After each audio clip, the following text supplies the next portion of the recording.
한 가지 질문으로 또 오늘 설교를 한번 시작하고자 합니다. 오늘 아침에 눈을 뜨시자마자 가장 먼저 한 행동은 어떤 행동이셨습니까? 대답은 안 하셔도 됩니다. 한번 생각해 보세요. 최근 통계에 의하면은 응답자의 84.6%, 사자성어로 하면은 10중 8구죠. 84.6%는 딱 10중 8구입니다. 거의 대부분이 잠에서 깬 지 10분 이내에 무엇을 잡는다? 스마트폰을 잡는다. 여러분 맞으시나요? 오늘 아침에 일어나셔서 가장 먼저 한 행동이 과연 무엇이었을까? 한번 돌아보십시오. 여러분 스마트폰이 우리의 삶에 들어온 이후로 오늘날 우리의 삶의 모습은 많이 바뀌었습니다. 우리 어린 세대들은 그것을 잘 모르겠지만 스마트폰이 있던 때와 없던 때를 아는 세대들은 얼마나 많은 삶이 바뀌었는지를 아마 실감하실 겁니다. 스마트폰이 울리는 그 알람에 잠이 깨고, 그리고 그대로 그 가운데 지난 간밤에 들어온 또 SNS를 확인하고, 버스를 탈 때에도, 스카이트레인을 탈 때에도 항상 스마트폰에 시선을 두고, 심지어 화장실 갈 때도 그냥 갈 수가 없는 시대가 됐어요. 화장실을 가고 또는 식사할 때에도. 그래서 오늘날 혼밥이 그렇게 늘었다고 얘기해요. 왜냐하면 같이 밥 먹는 게 아니라 혼자 스마트폰 보면서 식사를 하는 거죠. 심지어 같이 한 공간에서 대화를 나누고 있을 때에도 우리는 스마트폰을 들여다봅니다. 잠들기 전에 스마트폰을 손에서 떼놓는 것은 좀처럼 쉽지가 않죠. 통계에 의하면 현대인들이 하루에 약 186회, 평균입니다. 평균 186회 스마트폰을 들여다본다고 얘기해요. 이 말은 깨어있는 동안 5분마다 한 번씩 계속 스마트폰을 꺼내 보는 것과 같습니다. 약 30분의 설교를 제가 하게 될 텐데 이 가운데 적어도 6번은 스마트폰을 꺼내서 확인하는 그런 정도가 된다는 거예요. 제가 설교가 시작한 지 아직 5분이 안 됐습니다. 이제 1, 2분 후에 이제 스마트폰을 보고 싶은 그 유혹이 닥쳐올 때 여러분 꼭 참으셔서 또 말씀 앞에 집중해 주실 수 있기를 부탁을 드리겠습니다. 현대인들이 하루에 약 5시간, 이 5시간을 이 스마트폰을 사용한다고 해요. 평균 수면 시간이 하루에 8시간이라고 해요. 8시간인데 깨어있는 16시간에 약 3분의 1 정도가 5시간이지 않습니까? 그 시간을 스마트폰을 사용하는데 현대인들이 시간을 쓴다고 합니다. 스마트폰 사용의 목적이 물론 항상 비생산적인 것은 아니죠. 스마트폰을 통해서 우리는 유익한 업무도 할 수 있고요. 또 스마트폰을 통해서 말씀도 묵상할 수 있습니다. 그런데 스마트폰 하루에 5시간이라는 이 수치는요, 우리에게 주어진 여가 시간의 대부분을 이 스마트폰을 들고 살아간다라는 것을 말해주는 그런 수치입니다. 비록 모든 것이 다 비생산적인 목적으로 사용되지는 않지만 우리의 스마트폰을 사용할 때 많은 시간들이 우리가 계획하지 않았던, 원치 않았던 시간을 소비하는 것으로 흘러간다라는 것을 또한 우리는 아마 경험적으로 잘 알고 계실 겁니다. 이거 하나만 잠깐, 뭐 하나만 찾으러 왔다가 어느새 1시간 훌쩍 지나가는 경우가 오늘날 우리가 경험하고 있는 것들이에요. 스마트폰을 손에 쥔 채 우리가 무심코 보내는 이 시간들이 계속 이어져 옵니다. 여러분 이와 같은 것들이 우리의 삶을 어떻게 바꿔 놓았을까요? 스마트폰이 지배하는 삶은 우리에게 많은 것을 빼앗아 갑니다. 물론 많은 것을 주기도 하지만 많은 것을 빼앗아 가요.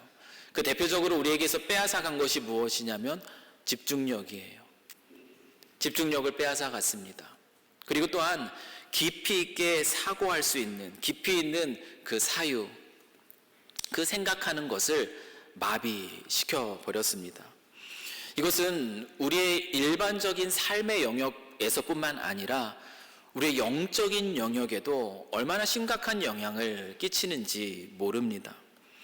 1분 남짓한 그 짧은 영상이죠. 그 숏폼의 그 짧은 영상에 익숙해져 버린 것이 우리의 뇌예요. 오늘날 시대에. 이렇게 짧은 영상에 익숙해져 버린 이 뇌는 무엇을 잃어버렸는가 하면은 하나님의 말씀을 깊이 있게 묵상하고 그 의미를 되새기는 영적인 인내력을 잃어버렸습니다. 하나님의 말씀을 깊이 있게 볼 수 없어요. 집중력이 상실했습니다. 그것이 과연 무엇을 의미하는지 살펴보고 되새기는 그 사유하는 능력 모자, 그것마저 빼앗아 버렸습니다. 그러면 이것이 의미하는 것이 무엇일까요? 이것이 의미하는 것은 이 시대를 살아가는 현대 그리스도인들의 신앙의 깊이와 수준이 시간이 갈수록 어쩌면 점점 얕아진다라는 것을 의미하는 겁니다. 말씀에 대한 집중력, 말씀을 깊이 사고하는 능력을 잃어버린 우리의 신앙이 얼마나 깊어질 수가 있겠습니까? 한번 우리 자신을 한번 돌아보십시오. 나의 신앙의 깊이는 어떤가? 여러분의 신앙의 깊이는 어떻습니까? 예수 그리스도의 장성한 분량에 이르기까지 영적으로 자라가라라고 성경은 우리에게 끊임없이 말씀하고 있는데, 그와 같은 영적인 자라감에 대한 열정을 잃어버린 채 그저 과거에 조금 알았던 얕은 신앙적 지식 가지고 나는 어쩌면 만족하며 그렇게 살아가고 있지는 않은가? 우리의 모습을 한번 돌아보아야 하는 것이에요. 스마트폰을 향해서 저도 그래요. 마찬가지입니다. 하루에 186번 끊임없이 우리의 시선이 우리에게 무엇을 줄까? 그 많은 정보들로 가득 찬 그 스마트폰에 시선이 꽂혀 있는 동안에 우리의 시선은 얼마나 많이 우리에게 영원한 생명을 주신 그 하나님이 우리의 삶의 유익을 위해서 주고 계시는, 삶의 행복을 위해서 주고 계시는 그 하나님 말씀, 그 말씀 앞에 우리의 시선은 얼마나 꽂히고 있는가? 하루 5시간 스마트폰을 사용한다고 하는데 우리는 하나님 말씀을 읽고 묵상하는데 얼마나 많은 시간을 지금 사용하고 있는가? 현대 그리스도인에 대한 통계가 또 하나가 있는데요. 정기적으로 예배에 출석하는 그리스도인들이 하루에 평균적으로 얼마나 하나님의 말씀을 가까이 하고 있는가라는 그 설문조사에 이런 통계가 나왔습니다. 하루 얼마나 머문다고 생각하세요? 하루에 약 15분 정도. 이것이 오늘날 현대 그리스도인들이 말씀을 하루 동안 가까이 하는데 드는 시간입니다. 이것이 의미하는 건 무엇이겠어요? 우리는 온갖 세상의 소리로 가득 휩싸인 채 살아가며 고작 15분 하나님 말씀을 봅니다. 이것이 말하는 것은 우리가 알지 못하는 가운데에서도 심각한 영적인 영양 실조의 상태에 빠져 있다는 것을 의미하죠. 하루하루 우리가 간신히 연명하는 것이에요. 잠깐 10분 아니 15분 그 말씀 잠깐 보면서 간신히 숨을 붙여 살아가고 있는 겁니다. 여러분, 하나님 말씀에 대한 삶의 태도, 여러분 이 시대 속에서요, 하나님 말씀에 대한 삶의 태도, 우리의 태도가 바뀌지 않으면 우리는 얕아진 신앙을 가지고 있거든요. 깊지 않아요. 얕아진 신앙. 우리의 얕아진 신앙은 끊임없이 우리에게 부딪히는 이 세상의 문화와 세상의 그런 가치관의 그 거세한 파도 앞에서 모래성처럼 무너져 버릴 수밖에 없습니다.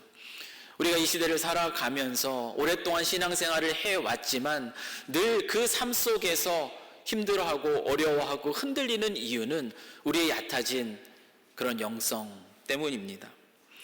오늘 본문에는 베레아 사람들이 등장하고 있습니다.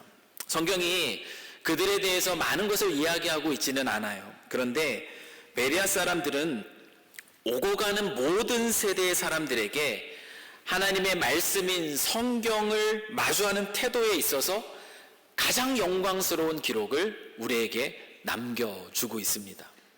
그것이 무엇이냐면 그것은 바로 간절한 마음으로 그리고 날마다라는 하나님의 말씀 앞에 서는 그들의 태도입니다. 본문을 살펴보기 전에 믿음에 대한 이야기를 잠깐 하고자 합니다. 여러분, 믿음 있으시죠? 믿음 있으시죠? 그럼 믿음이라는 것이 무엇이죠? 믿음이 있다고 하셨으니까. 그럼 믿음이라는 것이 무엇입니까? 다 알고 계시는 거고 다 대답하실 수 있는 거예요. 간단하게 말하면 믿음이라는 것은 그리스도 예수, 하나님이신데 인간의 몸으로 이 땅에 오신 그리스도 예수가 바로 나의 구원자가 되시고 내 삶의 주인이 되신다라는 것을 믿는 것입니다. 이것이 바로 믿음이에요. 이 믿음에는 세 가지 요소가 필요합니다. 하나는 아는 것이에요. 그리고 인정하는 것이고요. 그리고 맡기는 것입니다. 그리스도 예수에 관해서 그분이 어떤 분이신지에 대해서 들어서 아는 것, 믿음의 중요한 요소입니다. 그리고 내가 들어서 안 것, 그 사실을 마음으로 인정하는 것, 정말 그렇구나, 인정하는 것. 이것이 두 번째 믿음의 요소예요. 그리고 마지막 세 번째는 그렇기 때문에 그분을 신뢰함으로 내 삶을 그분께 맡기는 것. 이것이 바로 믿음의 마지막 세 번째 요소입니다. 그리스도 예수가 어떤 분이신지에 대해서 들어서 알고 그 사실을 마음으로 인정하고 그래서 그분을 신뢰함으로 내 삶을 그분께 맡기는 것. 이것이 바로 믿는다라는 것의 의미입니다. 종종 믿고 싶은데 나는 잘 믿어지지 않습니다 라고 말씀하시는 분이 계세요. 저는 그런 분들을 볼 때마다 영적으로 참 진지하게 진리를 찾고 계시는구나 라는 것을 발견합니다. 혹시 지금도 이 자리에 예배하고 계시는 분 중에 이런 고민이 있으신 분이 계실 수도 있을 것 같아요. 믿음이라는 것에 대해서 내가 정말 잘 믿고 싶은데 잘 믿어지지 않아요 라는 그 고민을 가지고 계신 분이 계시다면 오늘 본문의 말씀은 그 고민에 대한 아주 분명한 대답이 됩니다. 왜냐하면 오늘 본문은 우리에게요, 믿음이 어떻게 시작되는가에 대해서 가르쳐 주고 있기 때문에 그렇습니다. 여러분, 믿음이라는 것이 어떻게 시작됩니까? 여러분의 신앙의 여정을 한번 돌아보십시오. 여러분의 삶 속에 믿음이라는 것은 어떻게 시작이 되었습니까? 우리는 믿음에 대해서 믿음은 선물이다 라고 배우죠. 믿음은 선물이라고 우리는 배웁니다. 맞습니다. 믿음은 선물입니다. 그래서 종교개혁자 루터는 믿음에 대해서 이렇게 말씀하고 있어요. 믿음은 인간이 만들어내는 결단이 아니라 하나님께서 우리 안에 일으키시는 신뢰이다. 여러분, 이 말씀의 뜻이 이해가 되시죠? 믿음이라는 것은 무엇이냐고요? 인간이 만들어내는 결단, 내가 믿어야지 해가지고 믿을 수 있는 것이 아니라는 것이에요. 하나님이 우리 안에서 일으키시는 그분을 향한 신뢰라는 거죠. 내가 믿어야지 해서가 아니라 믿어지는 겁니다. 내 안에 하나님께서 그 신뢰를 일으키셔서 믿어지게 된 거. 그래서 믿음은 선물이라고 얘기하는 겁니다. 그런데 오해하지 말 것은 초능력에 관한 어떤 영화나 어떤 드라마를 보시면 주인공이 어느 순간 어떤 사고나 어떤 사건을 통해서 갑자기 초능력을 얻게 되는 것을 보게 됩니다. 근데 믿음이 선물로 주어진다라는 것이 이와 같은 것이 아니라는 것이에요. 갑자기 어느 순간 아무것도 없었는데 갑자기 믿음이 나에게 주어졌다? 그런 방식으로 믿음은 시작되지 않습니다. 로마서 10장 17절 말씀을 한번 보십시오. 그러므로 믿음은 들음에서 나며 들음은 그리스도의 말씀으로 말미암았느니라. 우리는 이 말씀을 압니다. 하나님이 우리 안에서 일으키시는 것, 그것이 바로 믿음인데요. 이 믿음은 이 말씀처럼 아무것도 없는 것에서 시작되지 않아요. 무에서 시작되지 않습니다. 무엇이 필요합니까? 이 말씀처럼 로마서 10장 17절 말씀처럼 믿음이 시작되기 위해서 필요한 것은 무엇이냐면 들음이에요. 무엇을 듣는가? 그리스도의 말씀이에요. 그리스도의 말씀이라는 그 씨앗이 우리의 마음밭에 먼저 뿌려져 있어야 믿음의 싹이 우리 안에서 피어오를 수 있는 겁니다. 저 역시 마찬가지 이 과정을 경험했어요. 갑자기 어느 순간 아무것도 몰랐다가 믿음이 생겼어가 아니라 제 안에 그리스도의 말씀의 씨앗이 어릴 적부터 뿌려져 왔던 것이 어느 때에 하나님께서 일으키시는 그 신뢰 안에서 믿어짐, 그 믿음을 갖게 된 것입니다. 오늘 본문도요, 이 사실을 우리에게 분명하게 가르쳐주고 있습니다. 유대인들의 소동을 피해서 이 바울의 일행은 데살로니가를 떠나서 지금 우리가 보고 있는 베레아라는 곳에 도착했습니다. 그곳에서 바울은 하나님의 말씀, 성경을 가르쳤죠. 그리고 그곳에서도 어떤 결과, 어떤 열매가 맺어졌는가 하면은 그리스도 예수를 믿는 그 믿음을 가진 사람들이 많아졌다라고 오늘 본문은 이야기하고 있습니다. 오늘 본문은 하나님의 말씀인 이 성경과 믿음이 뗄래야 뗄 수 없다라는 것, 이 성경과 믿음이 가지고 있는 인과관계를 우리에게 너무나 잘 보여주고 있습니다. 사도행전 17장 11절 말씀과 12절 말씀은 접속사 하나로 연결이 돼 있어요. 그 접속사는 무엇이냐면 그러므로라는 접속사입니다. 이것이 의미하는 것은 문법적으로 뭡니까? 11절이 원인이라는 거예요. 그리고 12절은 결과라는 겁니다.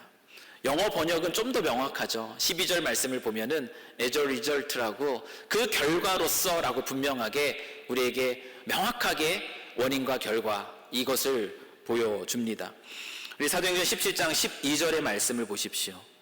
그 중에 믿는 사람이 많고 또 헬라의 귀부인과 남자가 적지 아니하나. 결과를 뜻하는 것, 접속사를 넣어서 읽으면 그러므로 믿는 사람들이 많아졌다라는 거예요. 베레아에 믿음을 가진 사람들이 많이 생겨났습니다. 이와 같은 결과가 가능할 수 있었던 원인은 바로 11절의 말씀에 있어요. 우리 17장 11절 말씀은 저와 여러분이 함께 읽겠습니다. 자, 시작. 베레아에 있는 사람들은 데살로니가에 있는 사람들보다 더 너그러워서 간절한 마음으로 말씀을 받고 이것이 그러한가 하여 날마다 성경을 상고함으로 그러므로 믿음의 사람들이 생겨났다. 이 말씀은 어떻게 믿음이 시작되는가라는 이 질문에 대한 대답이라는 것이죠. 믿음은 어떻게 시작됩니까? 11절 말씀에 나타나는 베레아 사람들의 모습 속에서 우리는 믿음이 어떻게 시작되는지를 분명하게 알 수 있습니다. 베레아 사람들은 어떤 사람으로 그려지고 있습니까? 첫째로 그들은 너그러웠다라고 얘기해요. 너그럽다. 너그럽다라는 것은 그냥 마음씨가 넓다, 좋다 그것을 의미하는 것이 아니고요. 그 헬라어의 뜻에 담겨져 있는 의미는 무엇이냐면 진리에 대해서 열려있는 마음의 자세를 의미합니다. 그들은 너그러웠어요. 그들은 진리에 대해서 열려있는 마음 들을 준비가 되어 있었습니다. 그와 같이 열려있는 마음으로 그들은 어떻게 행동했는가? 두 번째, 베레아 사람들은 간절한 마음으로 그 하나님의 말씀을 받았다라고 얘기해요. 그럼 간절한 마음이라는 것은 무엇이겠습니까? 그 단어가 분명하게 얘기해 주는 것처럼 진리에 대한 갈급함입니다. 진리에 대한 갈급함이에요. 열린 마음으로 진리를 마주하고 그 진리를 듣고 싶어하는 그 갈급함 속에 있었던 것이 바로 베레아 사람들의 모습이에요. 열린 마음, 간절한 마음. 베레아 사람들은 들을 준비가 되어 있었던 사람들이에요. 그러한 마음의 자세를 가지고 베레아 사람들이 들었던 것, 그것이 바로 하나님의 말씀입니다. 믿음은 들음에서, 들음은 그리스도의 말씀으로. 그들은 그리스도의 말씀, 이 하나님의 말씀을 열린 마음과 간절한 마음으로 받았습니다. 믿고 싶지만 믿어지지 않습니다. 우리가 이 고민을 얘기하면서 하나님 말씀 앞에 서지 않는다면 그것은 거짓 고민입니다. 핑계입니다.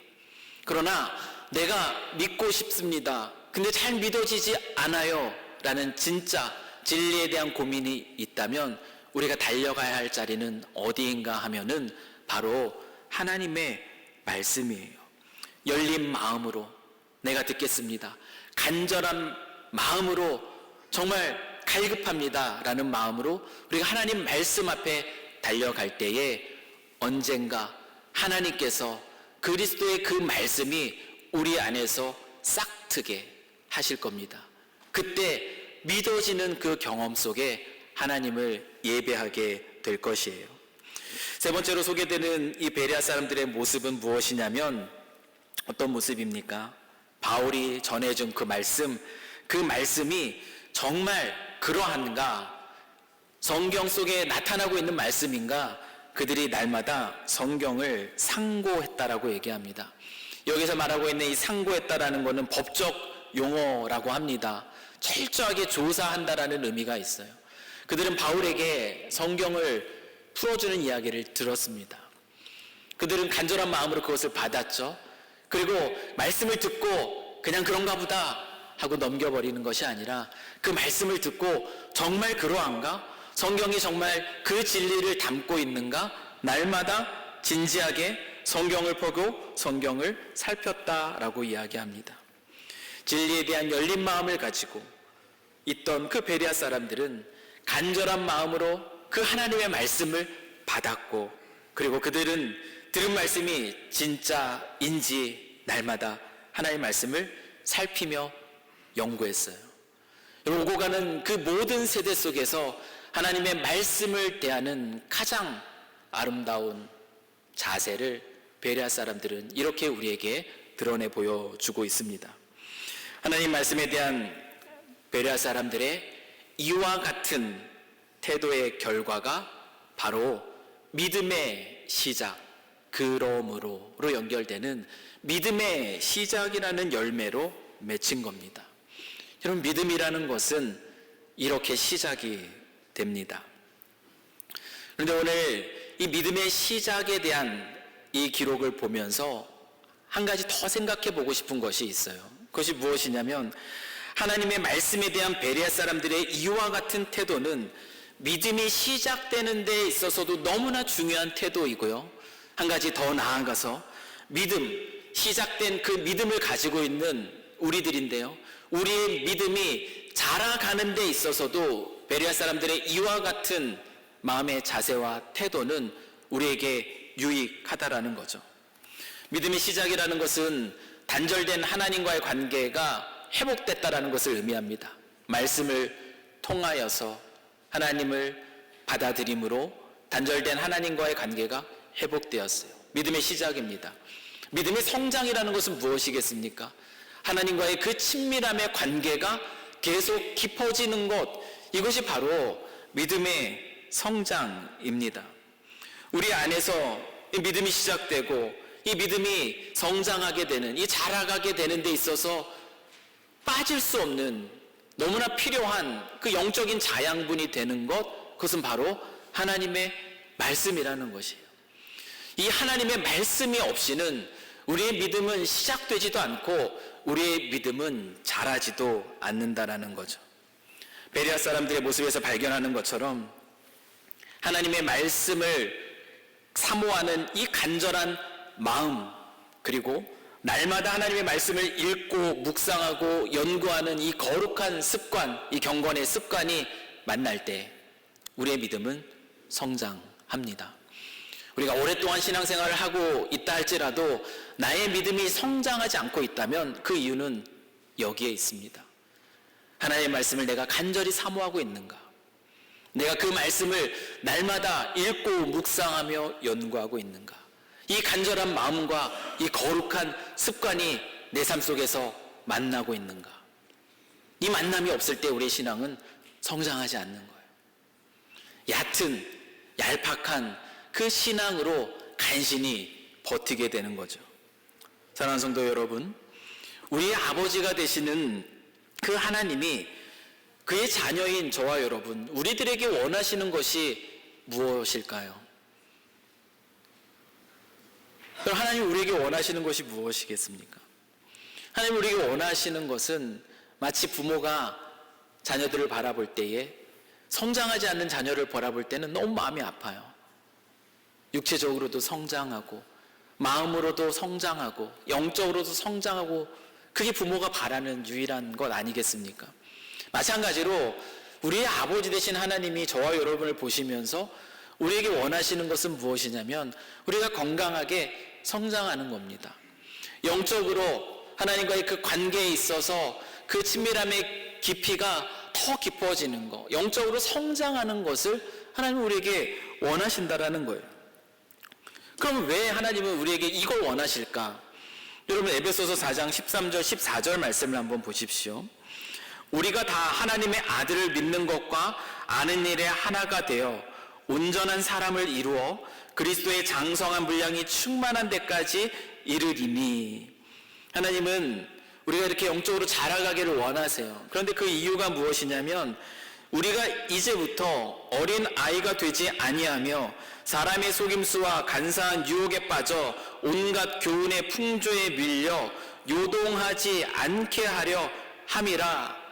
우리가 영적으로 자라길 하나님이 원하시는 이유는 우리가 요동하며 흔들리지 않게 하기 위함입니다.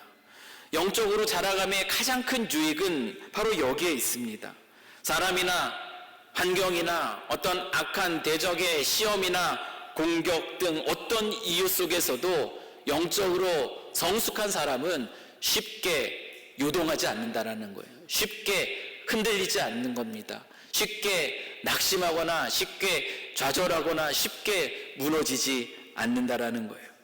흔들리지 않는 그 신앙 속에서 하나님이 기뻐하시는 뜻을 살아가며 하나님이 주시는 그 기쁨과 평강을 빼앗기지 않는 사람, 그럴 수 있는 사람은 바로 영적으로 성숙한 사람입니다. 그래서 하나님은 저와 여러분이 이 세상을, 이 시대를 살아갈 때에 성숙한 삶을 살아가길 원하세요. 그 자녀가 행복하지 않은 걸 바라지 않는 부모가 어디 있겠습니까? 하나님은 여러분들이 이 땅, 이 수고로운 이 땅에서 신앙생활을 할 때에 엉뚱한 것들에 그 마음을 빼앗겨서 무너지고 쓰러지고 고통과 고민 속에 살아가길 원치 않으십니다. 그런 상황들을 우리가 피할 수 없어요. 그러나 우리가 영적으로 성숙함 속에서 자라가서 그 어떤 상황과 형편 속에서도 요동하지 않고 흔들리지 않는 하나님이 주시는 참된 행복을 누리면서 살아가길 원하시는 것, 그것이 아버지 되신 하나님이 우리를 향해서 원하시는 그 유일한 한 가지라고 말씀드릴 수가 있습니다. 여러분, 이러한 삶을 우리는 살아가도록 지음받았습니다. 이러한 삶을 살아가기 위해서 우리에게 필요한 것은 다른 것이 아닙니다. 그것은 바로 오늘 베레아 사람들이 그것을 우리에게 보여줘요. 그 첫 번째는 무엇이냐면 하나님의 말씀을 사모하는 간절함이에요. 하나님 말씀을 사모하는 간절함. 여러분, 혹시 하나님 말씀을 들을 시간, 읽을 시간이 없으십니까? 하나님 말씀을 읽을 시간, 들을 시간이 없어요. 너무 바빠요. 우리가 얘기한다라는 것은 무엇을 의미하는 것이겠습니까? 읽을 시간이 진짜 없다라는 것을 의미하는 것이 아니라 하나님의 말씀이 내 삶의 우선순위에 없다라는 것을 의미합니다. 내가 좋아하는 것, 내가 하고 싶은 것, 그것들의 시간을 다 쓰고 나니 하루가 끝나고 나니 오늘도 너무 바빠서 말씀을 읽을 시간이 없게 되는 거죠. 다윗은 그런데 참 놀라운 고백을 합니다. 시편 19편 10절에서 하나님 말씀에 대해서 이렇게 고백해요. 금, 곧 많은 순금보다 더 사모할 것이며 무엇을? 여호와의 율법을. 꿀과 송이꿀보다 더 달도다. 무엇이요? 여호와의 말씀이. 다윗은 이 고백을 하고 있어요. 세상의 어떤 금보다도 더 귀하고 그 달콤한 그 꿀송이가 주는 즐거움보다도 더 즐겁다. 하나님의 말씀이. 그럼 다윗은 하나님의 말씀이 주는 참맛을 알았기 때문에 이런 고백을 하고 있는데요. 어떠신가요? 하나님의 말씀이 언제 우리에게는 달콤했습니까? 언제 달콤했어요? 언제 이거 없으면 안 되겠다라는, 이것보다 더 귀한 게 없다라는 그 고백이 여러분의 신앙의 여정 속에 언제였습니까? 너무 오래 지나지는 않았습니까? 다윗의 시편 19편에서 이 고백을 하면서 그럴 수밖에 없는 이유를 설명합니다. 나중에 기회가 되시면 시편 19편을 한번 읽어보시면요, 다윗은 얘기해요. 여호와의 말씀, 이 여호와의 말씀을 읽으면 내가 지혜로워진다, 그렇게 고백하고 있어요. 이 세상 속에서 내가 너무나 우둔한 것 같은데 말씀을 읽으니까 더 지혜로워진다라고 얘기해요. 여호와의 말씀을 읽으니까 내게 영적인 분별력이 생긴다라는 거예요. 그게 다윗의 고백입니다. 영적인 분별력이 있다라는 건 무엇입니까? 길 알지 못하여서 방황하는 삶이 아니라 무엇을 향해 달려가는 삶을 살아간다라는 것을 의미하죠. 말씀을 읽으니까 내 마음에 기쁨이 가득하다라는 거예요. 이게 다윗의 고백입니다. 그래서 말씀을 읽다 보니까 내 영혼이 살아난다, 내 영혼이 소성케 된다, 그 고백을 하면서 시편 19편 10절의 말씀을 하고 있는 겁니다. 말씀이 그 어떤 금보다 더 소중하고 더 사모할 것이고 그 어떤 꿀송이보다 더 달콤하다. 오늘 우리 곽 집사님이 이제 헌금 찬송으로 참 좋으신 하나님 찬양해 주셨어요. 여러분, 참 좋으신 하나님임을 우리가 어떻게 알 수 있어요? 하나님의 말씀을 묵상할 때 좋으신 하나님이 그 사랑하는 자녀들을 어떻게 인도하고 계시는가, 수많은 기록들이, 역사 속에 수많은 기록들이 담겨 있습니다. 그걸 알 때 그 찬양 가운데 그 하나님이 주시는 안전함, 하나님이 주시는 즐거움을 누리는 거죠. 우리에게 필요한 것은 하나님의 말씀에 대한, 지금 이 시대 속에 우리에게 정말 너무나 필요한 것은 하나님 말씀에 대한 간절함이에요. 그 사모함이 우리에게 필요합니다. 이것이 우리를 살립니다. 그리고 두 번째로 우리에게 필요한 것은 무엇이냐면 베레아 사람들이 보여준 모습이에요. 날마다 성경을 상고하는 이 거룩한 습관, 이 습관이 우리에게 필요합니다. 쉽지 않을 겁니다. 이미 우리는 스마트폰에 너무나 익숙해져 버렸어요. 근데 이 습관들을 버리고 거룩한 습관으로 우리의 삶을 새롭게 해야 되는 거죠.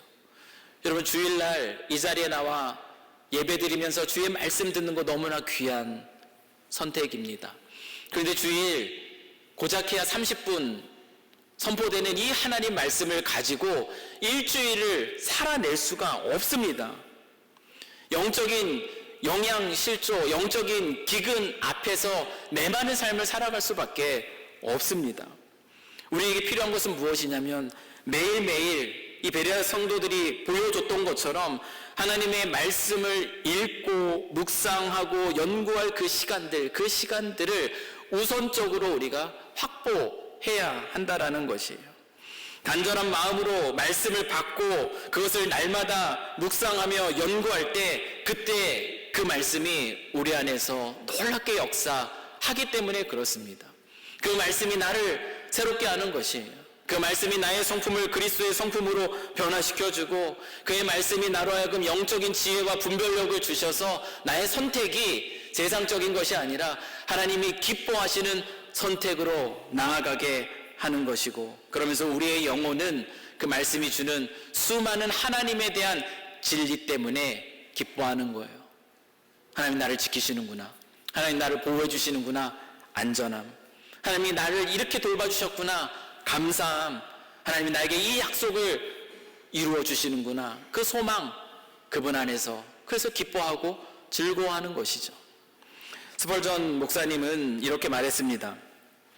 먼지가 가득 쌓인 당신의 성경책은 당신의 영혼이 굶주려가고 있다는 가장 확실한 증거이다.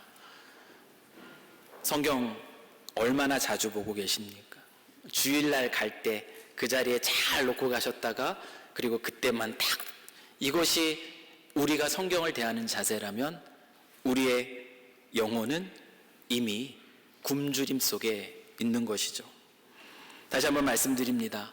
하나님의 말씀을 사모하는 간절한 마음과 날마다 하나님의 말씀을 읽고 묵상하고 연구하는 이 거룩한 습관이 만날 때, 그때 비로소 우리의 신앙은 성장합니다. 그때 비로소 우리는 영적인 성숙을 경험하고 하나님을 더 풍성하게 누리게 되는 것이에요. 의무감이나 억지로가 아니라 간절한 마음으로 하나님의 말씀을 받으시고, 가끔 어쩌다 한번 마음이 동할 때가 아니라 날마다 그 하나님의 말씀을 상고하는 가운데 이 스마트폰이 바꿔놓은 이 시대 속에서 얕은 믿음의 사람이 아니라 깊은 영적으로 성숙한 사람으로서 이 시대를 살아가며 하나님을 누리고 그 누린 하나님을 나누는 저와 여러분이 되실 수 있기를 주님의 이름으로 간절히 축원합니다. 아직 늦지 않으셨습니다. 성경 통독반 이제 창세기 끝나고 출애굽기 넘어가고 있어요. 지금이라도 함께 그 자리에 가십시오. 날마다 하나님 말씀을 묵상하는 큐티의 시간을 확보하시고 그 자리로 가십시오. 잘 못하시겠다면 도움을 받으십시오. 하나님의 말씀을 묵상하고 연구하고, 그래서 그 말씀이 정말 달구나라는 고백이 저와 여러분의 올 한 해 우리의 고백이 될 수 있기를 주님의 이름으로 간절히 축복합니다. 기도하겠습니다. 사랑과 은혜가 풍성하신 하나님 아버지, 오늘 베레아 성도들의 모습을 통해 하나님의 말씀을 대하는 우리의 태도가 어떠해야 하는지를 다시금 깨닫게 하시니 감사합니다. 우리의 마음을 빼앗는 것들로 가득한 이 시대 속에서 우리의 삶의 최우선순위가 우리의 영혼의 생명의 양식이 되는 하나님의 말씀이 되기를 소망합니다. 언제나 간절한 마음으로 하나님의 말씀 앞에서는 저희들 되게 하여 주시고, 날마다 하나님의 말씀을 읽고 묵상하며 연구하는 일에 기뻐하는 저희들 되게 하여 주시옵소서. 올 한 해 간절한 마음으로 날마다 주의 말씀을 가까이 하는 우리들 가운데 믿음이 시작되고 또한 믿음이 자라가는 놀라운 역사가 가득 일어나게 하실 줄 믿사오며, 이 모든 간구 우리 구주 예수 그리스도의 이름으로 기도드립니다. 아멘.